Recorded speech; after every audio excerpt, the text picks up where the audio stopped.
Hello বন্ধুরা, আমার চ্যানেলে সবাইকে স্বাগত। আজ আমি আরেকটি নতুন রেসিপি নিয়ে চলে এসেছি। আজ আমি দেখাবো ট্যাংরা মাছের রেসিপি। ঝিঙে আলু দিয়ে ট্যাংরা মাছের পাতলা ঝোলের রেসিপি। তার জন্য আমি ট্যাংরা মাছ নিয়েছি। ট্যাংরা মাছকে কেটে ধুয়ে পরিষ্কার করে নিয়েছি। লম্বা লম্বা করে ঝিঙে কেটে নিয়েছি, লম্বা পাতলা করে আলু কেটে নিয়েছি, চেরা কাঁচা লঙ্কা, টমেটো কুচি আর কুচনো পেঁয়াজ। মশলা নিয়েছি হলুদ গুঁড়ো, লবণ, লঙ্কা গুঁড়ো আর জিরে গুঁড়ো। আমি ট্যাংরা মাছগুলোর মধ্যে লবণ আর হলুদ দিয়ে মেখে 10 মিনিট রেখে দেব।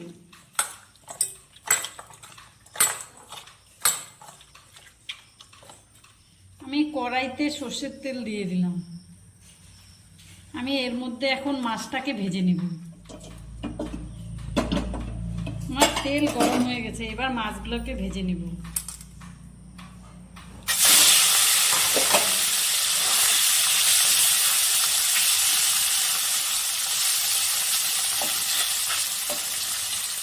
মাছটা আমার এক পাশ ভাজা হয়ে গেছে, এখন মাছটাকে আমি উল্টে দিই।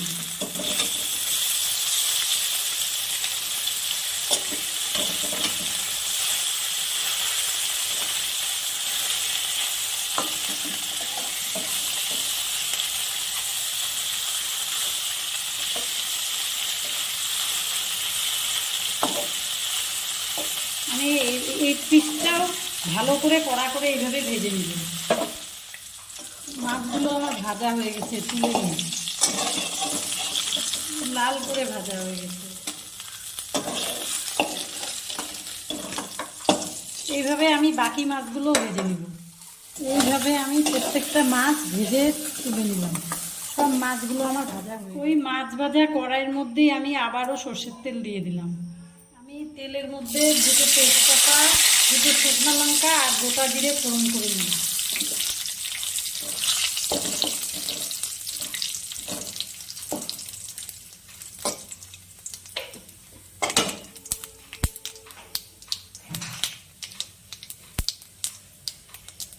এবার আমি কেটে রাখা ওই ফোড়নের মধ্যে আলুগুলো দিয়ে দিই।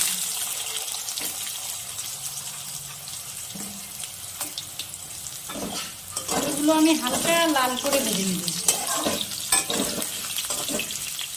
আলুটা আমার হালকা লাল করে ভাজা হয়ে গেছে। এখন এখানে আমি কুচনো পেঁয়াজ কুচিগুলো দিয়ে দিব। পেঁয়াজ কুচিগুলো দিয়ে আমি আরেকটু হালকা ভেজে নিব।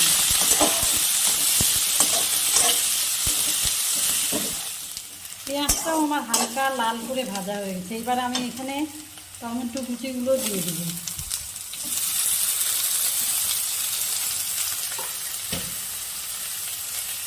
মশলাগুলো সব দিয়ে দিব। হলুদ গুঁড়ো,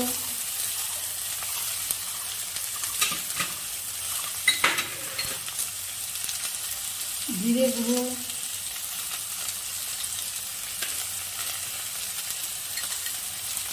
লঙ্কা গুঁড়ো আর পরিমাণ মতন লবণ। এবার আমি এটাকে একটু ভালো করে কষিয়ে নিব মশলাটাকে।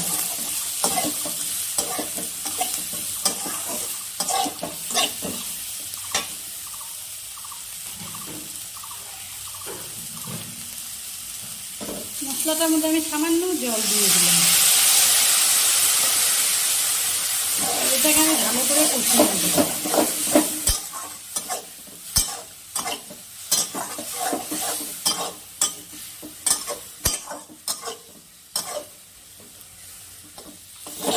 মশলাটা আমার আলুর সঙ্গে ভালো করে কষানো হয়ে গেছে। এবার ঝিঙেগুলো সব দিয়ে দিব।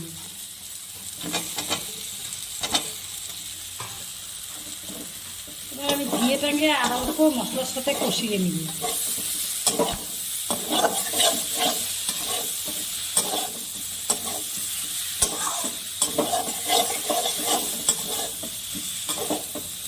মশলাটা ঝিঙে দিয়ে মশলাটাকে আবার ভালো করে কষিয়ে নিয়েছি। এবার জল দিয়ে দিব।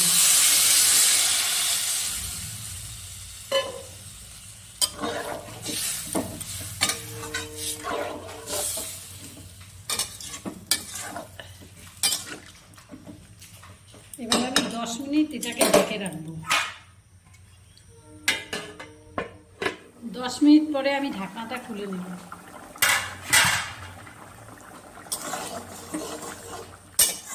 এবার আমি মাছগুলো দিয়ে দেব।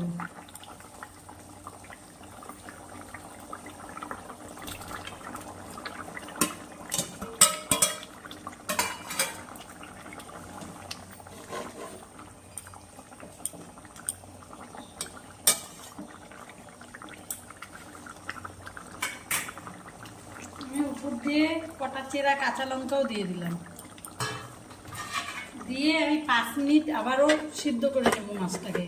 আমি 5-7 মিনিট পরে ঢাকনাটা আবার তুলে নিলাম।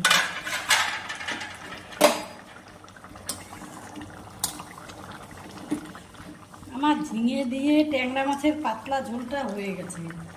এবার উপর দিয়ে অল্প ধনেপাতা কুচি ছড়িয়ে দিলাম।